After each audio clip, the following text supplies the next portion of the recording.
थाके अब मलाई रेस्ट दियो भन्न पाउनुहुन्न।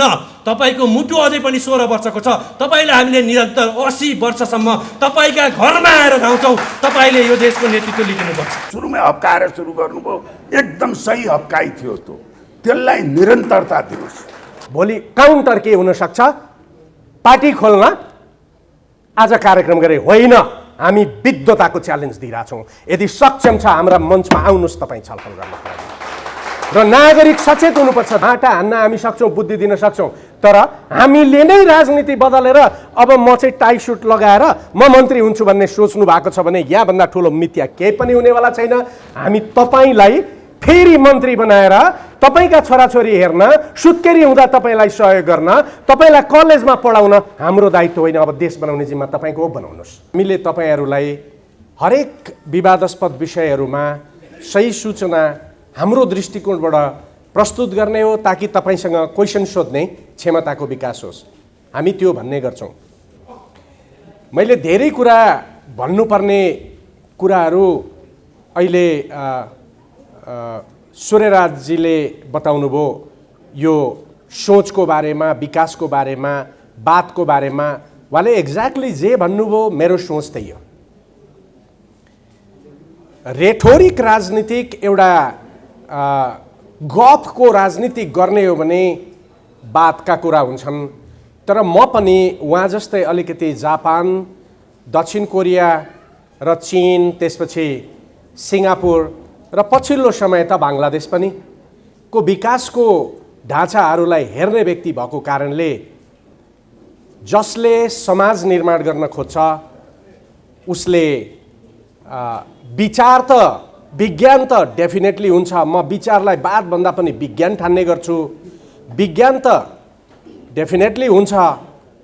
मलाई आजभन्दा 15 वर्ष अगाडि ढाका जाँदाखेरि त्यो बिजुलीका खम्बामा तारका जुन त्यो गाठाहरू हुन्थे त्यो देख्दा दिगदार लाग्थ्यो। अहिले ढाका सुन्दर छ, काठमाडौँ भ्यालीभित्र बिजुलीका डल्लै डल्ला देखिन्छन् त्यता पनि। अर्थात् 1992 मा 91 मा 88 89 मा बाङ्लादेशीहरू नेपाल वहाँ सिङ्गापुर जान नसक्ने भएको हुनाले दोस्रो सिङ्गापुर हेर्न भनेर काठमाडौँ आउँथे। अहिले हामी उनीहरूलाई बोलायो भने काठमाडौँ फोहोर छ भनेर आउँदैनन्। बाङ्लादेश पनि त्यहीँ छ, हामी पनि त्यहीँ छौँ। तर हामीले त्यो देशलाई, हामीले हाम्रो देशलाई बनाउन सकेनौँ। यो कुरालाई बुझ्नु आवश्यक कि बेलायती सेनामा जानु, अरब जानु, अनि यस्तै कुरा गर्नु, जागिर खानु नै हामीले हाम्रो जीवनको लक्ष्य ठान्यौँ। तर हामीले हाम्रो बारीलाई वैज्ञानिक बनाउनु, हामीले हाम्रो बारीलाई उन्नत बनाउनु, अनि हामीले हाम्रो हलोलाई उन्नत बनाउनु, यी कुराहरू हाम्रा होइनन् भन्ने ठान्यौँ। हामीलाई श्रम गर्न लाज लाग्दैन, तर त्यो अरब र सिङ्गापुरमा। तर देशभित्र श्रम गर्न चाहिँ बडै ठुलो हामीलाई लाज लाग्छ। कहिले मैले कलेजमा कुचो चलाएँ भने विद्यार्थीहरूलाई बडै ठुलो त्यो घटना भए जस्तो लाग्छ र टेलिफोन लिएर फोटो खिच्न आउँछन्। युवराज सरले बढार्नु भयो, अर्थात् त्यो एउटा स्टन्ट बन्छ। यहीँनिर हाम्रो मानसिकता समाप्त छ, यहीँनिर हाम्रो मानसिकता बिग्रिएको छ। र यो मानसिकता 200 वर्ष हामीलाई कोलोनीले निर्माण गर्यो, ब्रिटिस कोलोनीले निर्माण गर्यो। किन उसले के भन्यो? तिमी महान छौ, तिमी डरा छौ, तिमीलाई देख्दाखेरि संसार डराउँछ, त्यसकारण तिमी त मेरो सेनामा काम गर्नुपर्छ। त्यही 200 वर्षको लाउरे कल्चर आज पनि छ। त्यसकारण 11 क्लास 12 क्लास पढेको विद्यार्थी देशमा बस्न चाहँदैन, युवा गठिला हात भएको पाखुरा भएको व्यक्ति देशमा बस्न चाहँदैन, अनि त्यसपछि अझै त्योभन्दा पनि उन्नत दिमाग र गठिला हात भएको व्यक्ति त सेनामा हुन चाहन्छ। ऊ भारतीय सेनामा, ब्रिटिस सेनामा हुन्छ। त्यसकारण कहीँ न कहीँ हामीले हाम्रो देश बनाएनौँ। र अब आजको यो दिन म तपाईँहरूलाई शुभकामना दिन चाहन्छु। यदि तपाईँहरू निरन्तर यसमा जानुभयो, लाग्नुभयो भने आजको यो दिनबाट अब दिन बदलिन थाल्छ। त्यसकारण हरेक मञ्चमा राजनीति हुन्छ, हरेक मञ्चमा राजनीति हुन्छ, हरेक मञ्चमा एकजनाले अर्कोलाई गाली गर्छ। आज म तपाईँहरूको अगाडि बोल्न तयार भएर उभिएको कारण किन मात्रै हो भने ती राजनैतिक मञ्चमा राजनीतिक हुन दिनुहोस्, तर यहाँ विकासको कुरा हुन थाल्नु पर्यो, उन्नतिको कुरा हुन थाल्नु पर्यो, देशको ट्रान्सफर्मेसनको कुरा हुन थाल्नु पर्यो, एउटा सुखद र राम्रो एउटा अत्यन्त भौतिक पूर्वाधार जो मानिसको लागि उन्नत छ त्यो बन्नु पर्यो र हामीले कम्तीमा खानेकुरा आफ्नै देशमा उत्पादन हुन थाल्नु पर्यो। हामीले लगाउने लुगा हामीले आफै निर्माण गर्न थाल्नु पर्यो। यदि यो भयो भने सायद ती राजनीति गर्नेहरूले हामीसँग सिक्छन् र उनीहरू परिवर्तन हुन्छन्। अघि एकजना साथीले जाने बेलामा एउटा मेसेज लेखेर जानुभयो, म आजदेखि आउँदिनँ, तपाईँहरू कहाँ त राजनीति हुन्छ भनेर ठानेको, यस्ता गफ हुँदो रहेछ भन्नुभयो। दुर्भाग्य त्यही हो। यहाँ भाषण गर्नु पर्थ्यो सूर्यराजजी अनि मैले अनि उपस्थित, अब हामीले नयाँ पार्टी खोल्यौँ, सदस्यता लिनुहोस् भनेको भए भयङ्कर आज हल्लिन्थ्यो। तर हामी राजनीतिको कुरा गरिरहेको छौँ। हामी देश निर्माणको आर्थिक विकास र सामाजिक रूपान्तरणको कुरा गरिरहेछौँ। हामी युवालाई चेतनशील बनाउन खोजिरहेछौँ कि तपाईँ आफ्नै देशमा भविष्य बनाउन सक्नुहुन्छ भन्ने कुरो सोच्न बाध्य बनाइरहेछौँ। अघि सूर्यराजजीले भन्नुभयो कि तपाईँलाई क्वेसन सोध्न तयार गरिराखेका छौँ, हाम्रो दायित्व त्यो, त्यसकारण हामी आयौँ। ललकार्न त धेरै ललकार्नु भयो, अब तपाईँ आउनुहोस्। त्यो ललकराईमा मैले के देखिरहेको थिएँ भन्दाखेरि तपाईँहरूको ललकारमा म के सुनिरहेको थिएँ भने हामी बस्छौँ तिमी काम गर्न आऊ भन्ने सुनिरहेको थिएँ। नो, युवराज सङ्ग्रौला तपाईँहरूको ललकारमा लागेर आउँदैन। यदि तपाईँ काम गर्नुहुन्छ भने तपाईँको पछि हिँड्न तयार छ, तर अघि हिँड्न तयार छैन। त्यसकारण भोलिदेखि यो गर्न तयार हुनुहोस्। बिहेमा जन्ती आउनुहोस्, मेरो छोराछोरी जन्मियो स्याहार दिनुहोस्, पढाउनुहोस् र अब विदेशमा जागिर खोजिदिनुहोस् भन्ने तपाईँहरूको चाहना हो भने नो, युवराज सङ्ग्रौला भन्न सक्छ आउँदैन। तर तपाईँ देश बनाउन हिँड्नुभयो भने तपाईँलाई दिने बुद्धिको खेती गर्न हामी तयार छौँ। त्यसकारण हाम्रो काम बुद्धिको खेती गर्नु।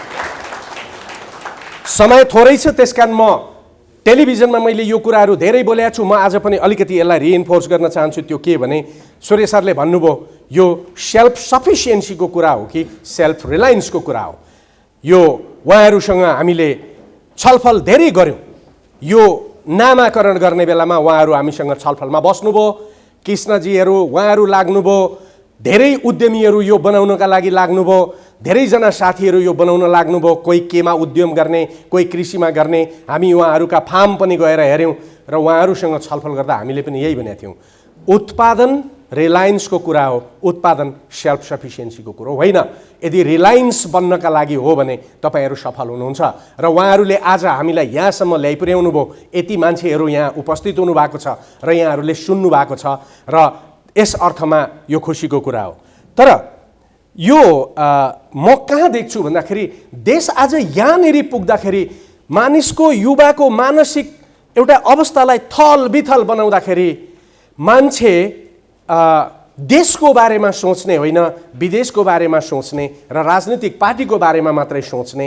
र राजनीतिक पार्टी भनेको सडकमा मोटरसाइकल लिएर हिँड्ने हो, भित्ता कोर्ने हो र जुलुस लगाउने हो र प्रतिक्रियात्मक राजनीति गरेर अघिल्लो राजनीतिक पार्टीका मान्छेहरूलाई हराएर आफू फेरि जित्ने मात्रै हो भन्यो भने त्यो राजनीतिलाई हामी राजनीति मान्दैनौँ। हामीले भनेको राजनीति त्यस अर्थमा के हो भने विकासको राजनीति हो। त्यो विकासको राजनीति 2046 सालदेखि आजसम्म 40 वर्षमा किन यस्तो भयो? मैले देखेको कुरो के हो भने 2046 सालमा ल्याइएको बहुदलीय व्यवस्था, 2047 सालमा भारतले लागू गरेको बहुदलीय लोकतन्त्रको व्यवस्था हो। 1946 मा भारतले लागू गरेको बहुदलीय लोकतन्त्र 1919 मा यो बेलायती पार्लियामेन्टबाट बनेको इन्डिया गभर्मेन्ट एक्टबाट इस्टाब्लिस लोकतन्त्र हो। त्यो 1919 को यो लोकतन्त्र 1916 मा क्लेमेन्ट रिफर्म कमिसनले बनाएको रिपोर्टबाट लिएर आएको हो। यसले मानिसलाई कुलीन बनाउँछ। कुलीन कुन अर्थमा भन्दाखेरि त्यो शोषण गर्ने मान्छेको रूपमा, त्यो कुलीन भनेको बौद्धिकहरूको रूपमा होइन, त्यो लर्ड्सको रूपमा र त्यो सामन्त परिवर्तन भएर बनेको एकाधिकार पुँजीवादको रूपमा, जसलाई एडाम स्मिथले इभिल एक्सन भन्छ नि, इभिल म्याक्सिम, त्यो इभिल म्याक्सिम प्र्याक्टिस गर्ने मान्छे, सबै तिम्रो मेरो हो, सबै तिम्रो मेरो हो, मेरो चाहिँ तिम्रो केही पनि होइन, यो खालको कुरो गर्ने मान्छेलाई कुलीन भनिएको हो।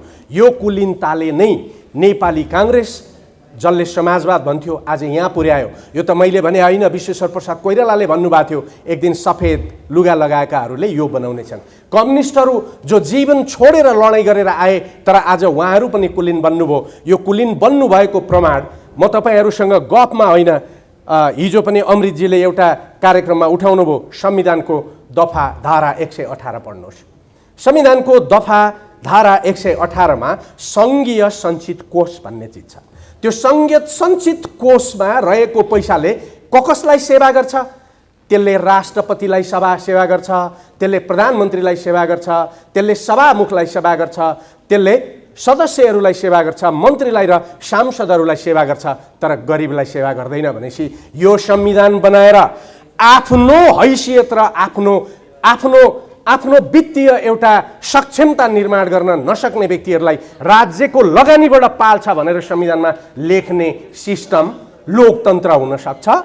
त्यसकारण हामीले उठाइराखेका छौँ। जबसम्म यो डिप कजलाई हामी हटाउँदैनौँ, जबसम्म यसको विरुद्धमा हामी एउटा आवाज उठाउँदैनौँ र 2046 सालको लोकतन्त्रले कुलीन तन्त्र निर्माण गर्यो र अब हामी चाहन्छौँ अबको पार्लियामेन्ट डाक्टरको प्रतिनिधि भएको, इन्जिनियरको प्रतिनिधि भएको, महिलाको प्रतिनिधि भएको, राउटेको प्रतिनिधि भएको, प्रोफेसरको प्रतिनिधि भएको, वकिलको प्रतिनिधित्व भएको, मजदुरको प्रतिनिधित्व भएको र सङ्गठित एउटा किसानहरूको समूहको प्रतिनिधित्व भएको र भूगोलको प्रतिनिधित्व गर्ने पार्लियामेन्ट बन्द छ, तब त्यो कुलीन तन्त्रबाट जोगिन्छ र त्यो जनतन्त्र हुन्छ। त्यसकारण मैले भन्ने गरेको छु, बेलायती लोकतन्त्र लर्ड्समा पुगेर सिद्धियो, फ्रान्सको लोकतन्त्रको लडाइँ सिटिजनमा पुग्यो। त्यसकारण बेलायतको अर्थतन्त्र आज धाराशायी छ। फ्रान्स शक्ति बन्न सकेन, तर फ्रान्समा अहिले पनि अर्थतन्त्र इन्ट्याक्ट छ, जापानको अर्थतन्त्र इन्ट्याक्ट छ, कोरियाको अर्थतन्त्र इन्ट्याक्ट छ। त्यसकारण जबसम्म यो सिस्टमको बारेमा प्रश्न हामी उठाउँदैनौँ र हाम्रा प्रतिनिधिहरूलाई जिम्मेवार बनाउने कुरा गर्न सक्दैनौँ, तबसम्म उनीहरूले गर्ने कुरा यही हो। कसरी गर्छन् उनीहरू? यसो यो सोच विचार गर्न गरिएको कुरा हो। 2046 साल पछाडि जब निर्वाचन भयो, त्यो निर्वाचन हुनासाथ राज्यले त्यहाँभन्दा अगाडि बनाएको सार्वजनिक क्षेत्र, सार्वजनिक स्वास्थ्य, सार्वजनिक शिक्षा सबै कुराहरू एकैचोटि डाङ डोङ भत्ताभङ्ग पार्यो। अनि के लागू गर्यो? कस्टम, भ्याट, ओके, मूल्य अभिवृद्धि कर, अनि 19 खर्बको व्यापारमा 17 खर्बको आयात, 2 खर्बको निर्यात। किन? यो नजानेर गरेका छ? यो नजानेर भएको हो? होइन। निर्यात प्रवर्धन गर्यो भने अघि सूर्यजीले भन्नुभएको, खगेन्द्रजीले भन्नुभएको, अमृतजीले भन्नुभएको र हाम्रो कृष्णजीले भन्नुभएको नागरिक धनी हुन्छ, उसले उत्पादन गर्छ, उसले आफ्नो ढिकुटी बलियो बनाउँछ, हर नागरिक सक्षम भएर जान्छ। तर त्यही चाहिँ गर्न दिन चाहँदैन थियो यो लोकतन्त्र र ऊ के गर्न चाहन्थ्यो भने आयात गर र आयातमा 3 लाखको मोटरसाइकल, 1 लाखको मोटरसाइकललाई 280% करतिर, 5 लाखको गाडीलाई 280% करतिर, अनि त्यो अड्डामा आउँदाखेरि अर्को 40% ल्याऊ, अनि त्यसपछि बाटोमा जाँदा रोड सेस ल्याऊ, अनि तेल हाल्न जाँदाखेरि फेरि भ्याट लगाऊ, अनि फेरि बनाउन जाऊ, त्यो गाडी बिग्रिँदा बनाउन जाऊ, मर्मतमा फेरि अर्को भ्याट लगाऊ, चक्र चक्र चक्र चक्र कर, यो कर, अनि जन्मिँदा पनि कर, मर्दा पनि कर। मैले नागरिक जन्माएँ भनेर एकजना आमा दर्ता गर्न गयो, पहिला भन्छ 600 रुपियाँ ल्याऊ, अनि मेरो आमा मर्नुभयो, नागरिक तपाईँको देशको नागरिक मर्नुभयो, त्यहाँ पनि भन्छ फेरि 600 रुपियाँ ल्याऊ। यो राजस्व निर्माण गरेर, उत्पादनबाट राजस्व निर्माण गरेर होइन, करबाट राजस्व निर्माण गर्ने, अनि त्यो करबाट राजस्व निर्माण गर्नको लागि निर्यात प्रवर्धन गरेर हुन्छ, आयात बढाउनुपर्छ। त्यसकारण अहिले यस्तो अवस्थामा कोभिडको समस्यामा राष्ट्र ब्याङ्कको यो जुन अर्थतन्त्र, यो हाम्रो विदेशी करेन्सी थियो, त्यो अवस्था कमजोर भएको थियो। त्यसकारण विलासिताका सामानहरू रोकिएको थियो ल्याउन, तर केही समय अगाडि फुक्का गरेर सरले भन्यो विलासिताका सामान ल्याउन पाइन्छ, किनभने तल कस्टम आउनुपर्छ।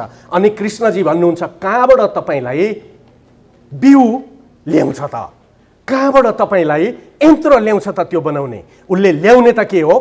स्याउ हो, स्याउमा भ्याट, करेला हो, करेलामा भ्याट, ओके, सबै ठाउँमा भ्याट। तपाईँ हामी यो प्रश्न गर्न सक्नुपर्छ। हाम्रो यो आज उपस्थिति यही हो। तपाईँलाई पार्टी बनाउनु आवश्यक म अहिले यहाँ नयाँ पार्टी बनाउनु, स्वतन्त्र पार्टी, परतन्त्र पार्टी बनाउने आवश्यकता देख्दिन।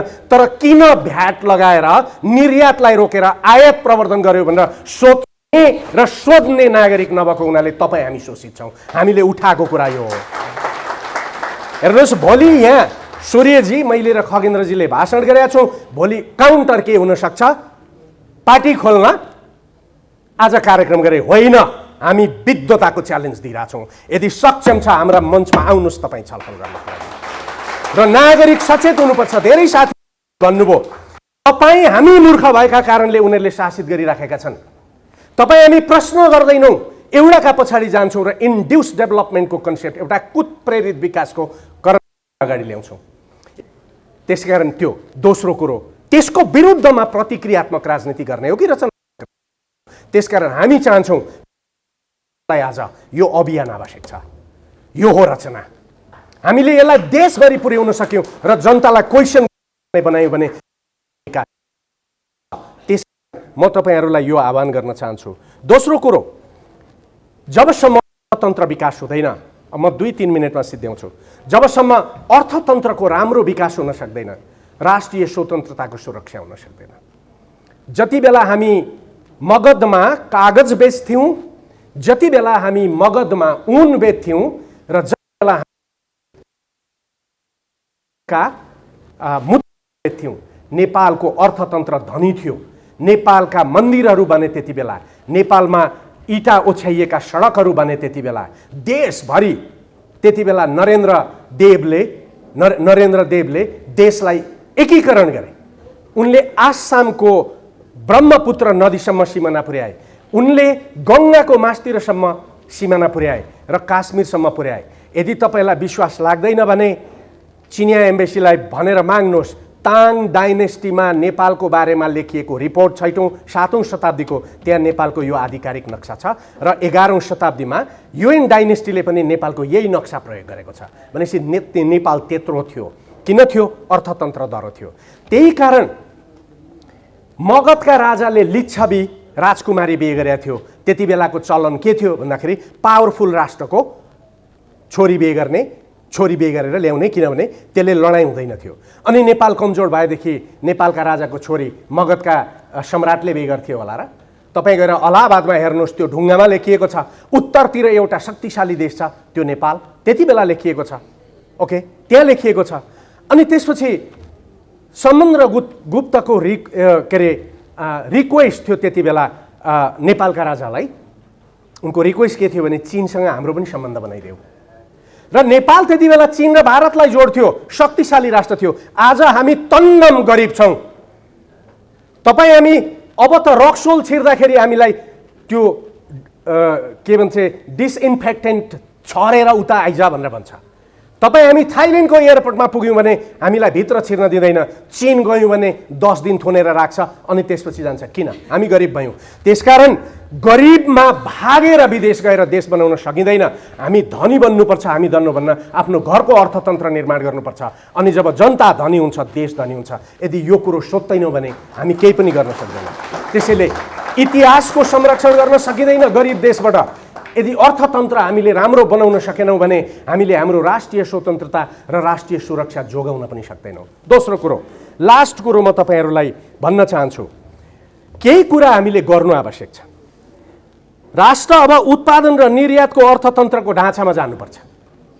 अब आयात होइन, निर्यातको ढाँचामा जानुपर्छ र राजनीतिक पार्टीले यो नीति बनाउन बाध्य गर्नुपर्छ। हामीले यसलाई नेसन वाइड अभियानको रूपमा राखेर र उनीहरूले अर्को चुनावमा हामीले प्रश्न सोध्छन् भन्ने एउटा सृजना गर्न सक्नुपर्छ। त्यो के हो भने तिमीले निर्यातका लागि के गर्यौ भनेर अब नागरिकले सोध्छ। त्यसकारण मैले मेरो नीति बदल्नुपर्छ। नीति बदल्न नेता बदल्नु होला, नेता बदल्न युवा खोज्ने होला, युवा खोज्दा बुद्धिजीवी खोज्ने होला। अनि त्यसपछि अबको राजनीति, हिजोसम्म 70 वर्ष राजनीतिले सूर्यजीको विज्ञता, मेरो विज्ञता, खगेन्द्रजीको विज्ञता, बस्यालजीको विज्ञता अनि नेउपानेजीको विज्ञता, देशका सबै बुद्धिजीवीहरूको विज्ञतालाई नियन्त्रण गर्यो। हाम्रो बुद्धिले अब राजनीति नियन्त्रित हुनुपर्छ। त्यसैले जबसम्म राजनीतिलाई विज्ञताले नियन्त्रण गर्दैन, देश बन्दैन। त्यसकारण हामीले यसलाई सोच्नुपर्छ र राजनीतिक पार्टीहरूलाई प्रश्न गर्नुपर्छ। जो जो पार्टीमा सदस्य हुनुहुन्छ आफ्ना पार्टीलाई सोध्नुहोस्। हाम्रो जम्मा अनुरोध के हो भने झोले नहुनुहोस्, गतिलो कार्यकर्ता बन्नुहोस् र तपाईँहरू देश बनाउनुहोस्। हामी तपाईँहरूलाई सहयोग गर्न तयार छौँ। यदि तपाईँहरूले बनाउनु भएन भने म त चुनाव नलडौँला, सूर्यजी त चुनाव नलड्नु होला, खगेन्द्रजी त चुनाव नलड्नु होला, हामी त मास्टर हौँ। अर्जुनजी त लड्नुहुन्छ नि त, अनि हामी उहाँका पछाडि हिँड्दैनौँ र त्यति बेला अर्जुनजीकी छोरी राजनीति गर्छु भनेर ढुक्कले बसेको छ त्यहाँ। अघि बिहान उहाँले हामीलाई ललकार्या पनि चुनावमै जानु होला उहाँले पनि। त्यसकारण तपाईँहरू बदलिनुहुन्छ भने तपाईँहरू बदलिनुहोस्। हामीले भनेको कुरा यति मात्रै हो। त्यसकारण नडराउनुहोस् युवराज सङ्ग्रौला चुनावमा आउँदैछ भनेर। हामी आउनेवाला छैन, अबको युवा पुस्ता आउँछ, अर्जुनजीको नेतृत्वमा आउँछ। संरचना पूर्वाधार निर्माणको गुरु योजना बन्नु पर्यो। पहिला कहाँ कहाँ बाटो बन्नुपर्ने हो, कहाँ कहाँ विद्युत बन्नुपर्ने हो, कहाँ कहाँ हाम्रो उद्योग बन्नुपर्ने हो। मैले 1 मिनट ज्यादा लिएर भन्छु कि सिङ्वा युनिभर्सिटीमा एकजना प्रोफेसर रहेछन्। उनीले 44वटा जिल्ला घुमेको रहेछन् नेपालको विकासको योजनाको क्रममा। र त्यति बेला राजा महेन्द्रले यो विद्युत कति छ नेपालमा भन्दा पनि चीनले सहयोग गरे रहेछ त्यो सर्वेको लागि। उनले मलाई 2 घण्टा लेक्चर दिए। उनले मलाई के भने भनेर भन्दाखेरि जोनिङ गर, चीनको जस्तै काठमाडौँलाई मेन सिटी बनाऊ, वरिपरि 10वटा सेटेलाइट सिटी बनाऊ, अनि त्यहाँ 4 लेनको बाटो बनाऊ, 45 मिनटको ड्युरेसन सबै सेटेलाइट सिटीमा राख, काठमाडौँको पपुलेसन सबै जान्छ, तिमीले मेलम्चीको पानीमा खर्च गर्नु पर्दैन, अनि त्यो 10वटा सिटी तिम्रा एग्रिकल्चरका केन्द्र बन्छन्, अनि त्यहाँ चाहिँ राम्रो युनिभर्सिटी बन्छ, राम्रो शिक्षा, राम्रो युनिभर्सिटी बन्छ, काठमाडौँको मान्छे बाहिर जान्छ, काठमाडौँको तिमीहरूको सहर कल्चरल सिटी बन्छ जस्तो अनि उनले भने अरू केही गर्नु पर्दैन। तर यसमा प्रतिक्रियात्मक मात्रै भएर चाँडै नै निचोडमा निस्किहाल्ने मेरो पुस्ताका राजनीतिज्ञहरूले विद्वानहरूले भनेका ओपिनियन सारेर त्यसले काम गर्दैन। तपाईहरू मौलिक समाधान निकाल्नुहोस् तपाईहरूको पुस्ताको लागि। मैले बराबर एउटा उदाहरण दिने गरेको छु। मैले घर बनाउनु पर्यो भने मेरो बैठक कोठा कत्रो बनाउने भन्ने कुरा मेरो आमाको, मेरो र मेरा छोरछोरीको फरक हुन्छ र मेरो छोराछोरीको कुरा सुन्छु, किनभने त्यो घरमा बस्ने धेरै समय त मेरो छोराछोरीको छ। तर त्यो छोराछोरीले भन्दाखेरि पनि परिवारमा छलफल गर्दा त चित्तबुद्ध आउनु पर्यो। त्यो अभ्यासमा तपाईहरू लाग्नुहोस्। र खास गरी मलाई एउटा नयाँ फिलिङ र उत्साहजनक मैले यहाँ बसिरहँदा आजको कार्यक्रममा के पाएँ भने यहाँ युवा साथी हुनुहुन्छ, स्वागत मन्तव्य दिने आउनुभयो सरोजजी। उहाँले त यस्तो गजबको हप्की दप्की गर्नुभयो, म सृजनशील हप्की दप्की भन्छु। हो, त्यो प्रश्न सुन्नुहोस् तपाईहरू, उत्तर दिने भएन, सही प्रश्नबाट यो बहसलाई अगाडि लग्नुहोस्। उहाँले एकदमै कलात्मक हिसाबले, साहित्यिक हिसाबले, होइन, जो तपाईँहरू हामीहरू जस्तालाई बौद्धिक भन्नुहुन्छ, जान्ने पनि भन्नुहुन्छ, एकदमै भ्यालिड प्रश्न सोध्नुभयो। मैले सृजनात्मक हप्की दप्की भन्छु। अरू कार्यक्रमहरूमा चाहिने स्वागत भनेपछि तपाईँहरू व्यस्त समय लिएर ठुलो मान्छे आइदिनु भयो, मुरी मुरी धन्यवाद भन्नुहुन्थ्यो, उहाँले सुरुमै हप्काएर सुरु गर्नुभयो। एकदम सही हप्काइ थियो। त्यसलाई निरन्तरता दिनुहोस्। त्यसले छलफललाई एउटा सही निष्कर्षमा पुर्याउँछ। र समयको मलाई दिएको 15 मिनट समयभित्रै रहन्छु। सबभन्दा पहिला यो अघि पूर्ववक्ता साथीहरूले पनि कोट्याउनु भयो, यी शब्दहरूमा तपाईहरू स्वनिर्भर, सामाजिक न्याय, पुँजीवाद, समाजवाद भन्दा अलिकति सतर्क हुनुहोस्। मेरो पुस्ताकोले त तपाईँहरूलाई यही नारा मात्रै दिएर देशलाई चाहिने आधा दशकै शताब्दी नै अब चाहिने बर्बाद गर्दैतिर जानुहुन्छ। त्यसैले यी क्लासिकल यी कुराहरूमा तपाईँहरू नअल्मलिनुहोस्। अघि एकदम भर्खरै चाहिने वेल मिन्टेड ताजा राजनीतिको मैदानबाट आउनुभएको अर्जुनजीले एकदम सठिकसँग भन्नुभयो। यो चाहिँ धेरै कुराहरू एउटा के भन्नुभयो भने महत्त्वपूर्ण, अत्यन्त प्रफाउन्ड मिनिङको। नेताहरूमा अहिले हामी जति राजनीतिक नेताहरूलाई गाली गर्छौँ त्योभन्दा बढी विकृत हाम्रो समाज छ। यो हाम्रो सामूहिक असफलता हो, नेताहरूको असफलता मात्र होइन। र उहाँले एउटा के भन्नुभयो भने जनतामा भएको चेतना नै प्रतिबिम्बित हुन्छ, त्यो मात्र होइन। नेताहरू स्मार्ट एक्सप्लोइट गरेको छन्। त्यो भएको त्यो चेतनाको अपर्याप्तलाई उनीहरूले अब्युज छन्। त्यो कुरामा हामी यस्ता समयहरूमा सही कुरो पकड्न सक्यौँ, त्यो चेतनाको हाम्रो अन्डरस्ट्यान्डिङ पनि परिष्कृत हुँदै जान्छ।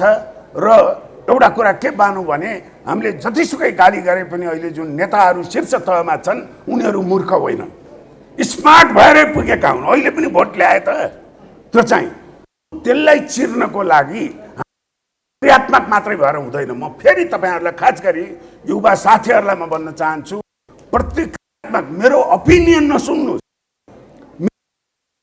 मेरो ओपिनियनबाट धेरै प्रभावित नहुनुहोस्।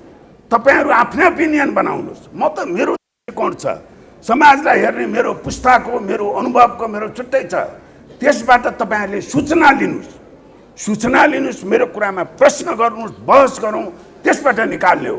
त्यसकारण तपाईँहरूमा धेरै मेरो विषयकै कुरामा, म इन्जिनियरिङ विषयमा ट्रेनिङमा इन्जिनियरिङ अहिले पूर्वाधार सम्बन्धी विश्वविद्यालयमा पढाउँछु, सार्वजनिक बहसमा समय हुन्छु र इन्जिनियर तपाईँहरू जस्तै पुस्ताको अनुभव हुनुहुन्छ। यो विषयको त यो त हुँदैन डाक्टर साहब तपाईँले भनेको भन्नु नि के छ मलाई बताइदिनुहोस् भने केही पनि छैन।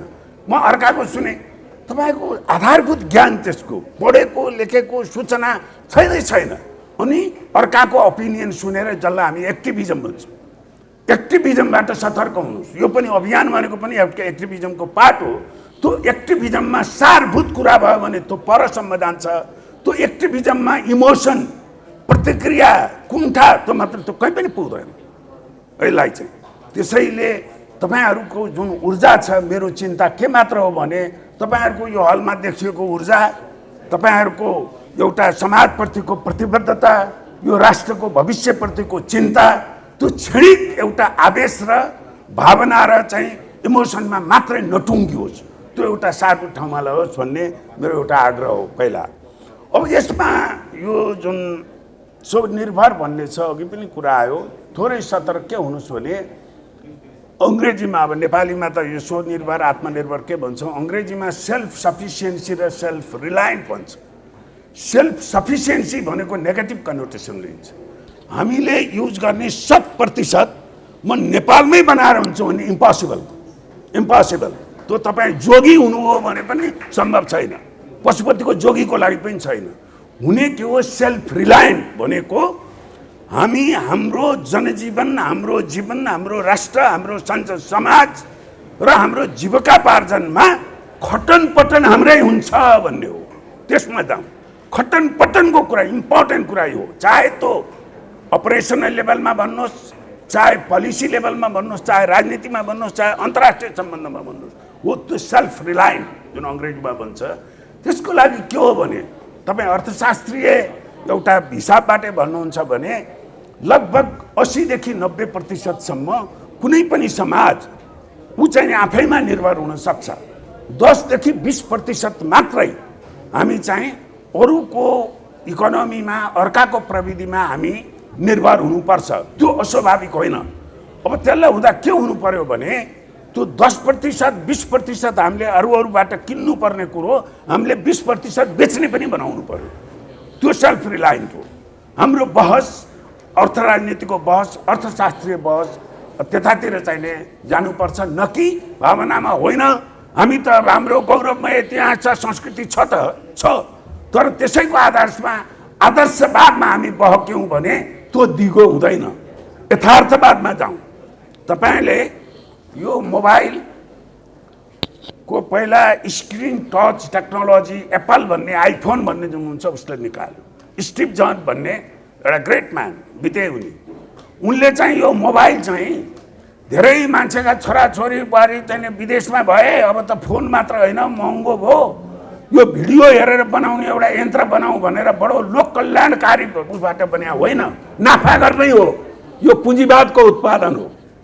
अघि अर्जुनजीले पनि भन्नुभयो। त्यसकारण पुँजीवादलाई सरापेर मात्रै गोर्खाली कहीँ पनि आइपुग्दैनौँ। पुँजीवाद के हो भन्ने बुझौँ पहिला। जुन हाम्रो हेर्नुहोस् अर्थशास्त्रीय लिटरेचर, हाम्रो यहाँको अर्थ राजनीति, राजनीतिकतामा बहुत फितलो बुझाइ छ। तपाईँ एउटा यो पुँजीवादकै सन्दर्भमा सन् 1940को दशकमा अस्ट्रियन इकोनोमिस्ट जोसेफ सुम्टर जुन जर्मनको अर्थमन्त्री पनि भएपछि हार्वर्डको प्राध्यापक भए, उनी समाजवादी थिए। पुँजीवाद के रहेछ भनेर पढ्दै जाँदा त उनीले के भनेका छन् भने यो यस्तो जात्रो चिज रहेछ। उनको एउटा फेमस लाइन छ, पुँजीवाद आफ्नै अन्तर्विरोधबाट कोल्याप्स हुन्छ, तर कोल्याप्स भएपछि समाजवाद आउँदैन, अझ उन्नत पुँजीवाद हुन्छ भने। अब त्यो बहसको विषय हो।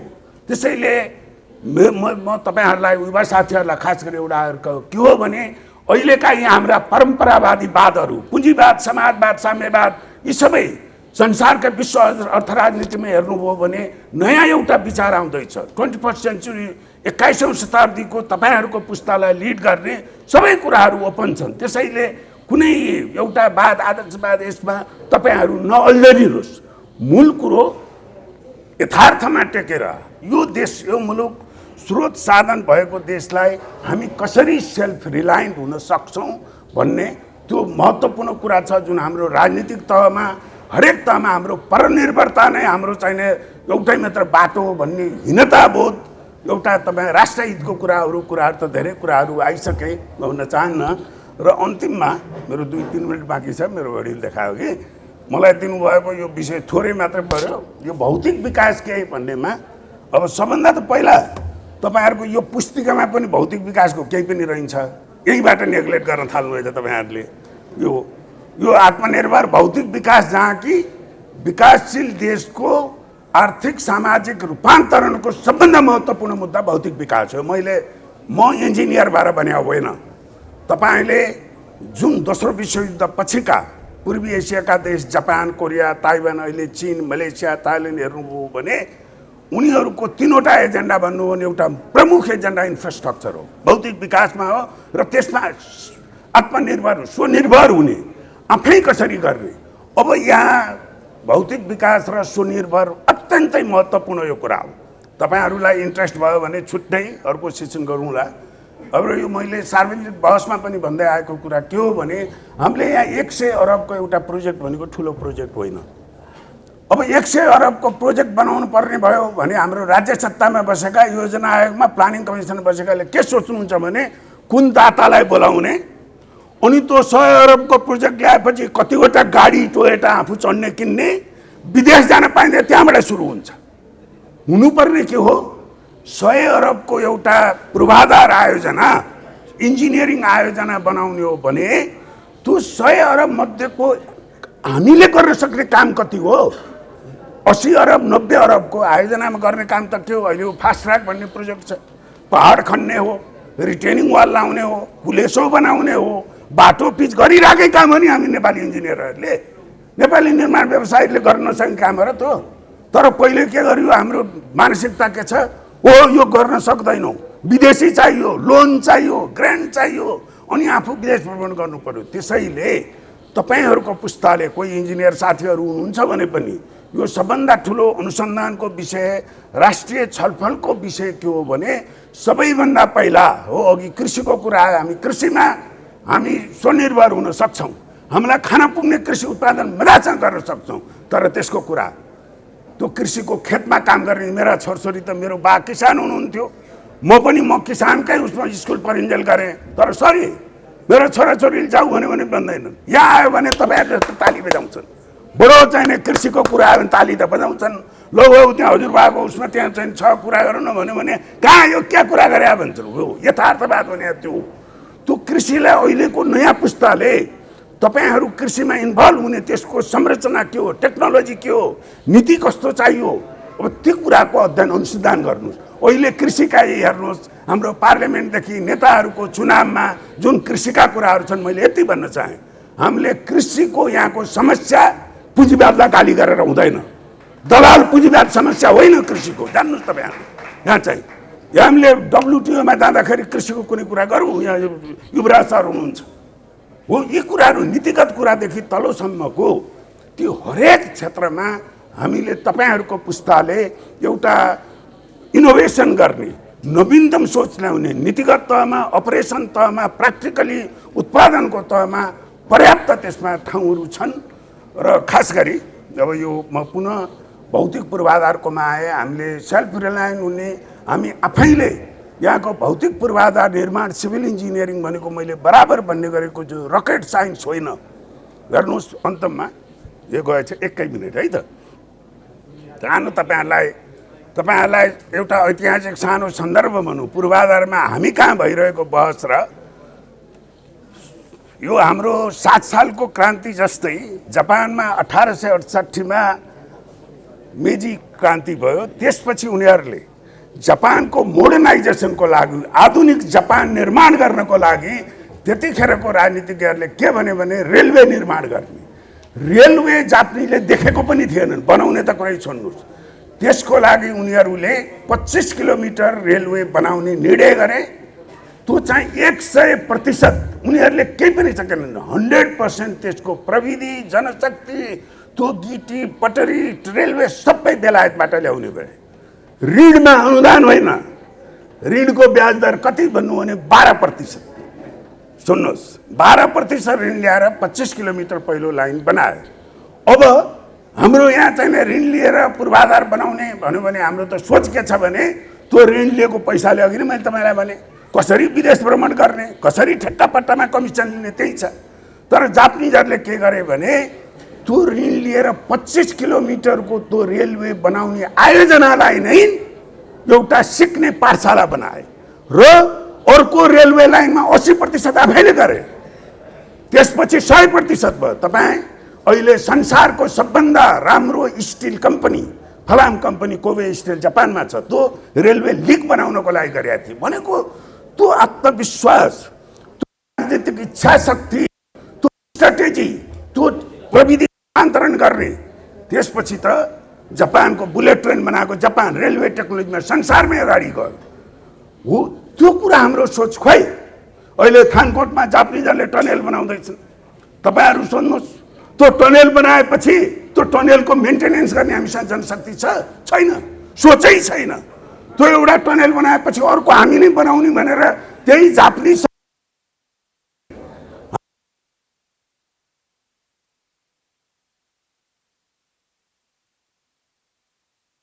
जायगाको अफिसरलाई हाम्रो अर्थको अथोरिटीले ख्याप पार्नुपर्ने हो नि त।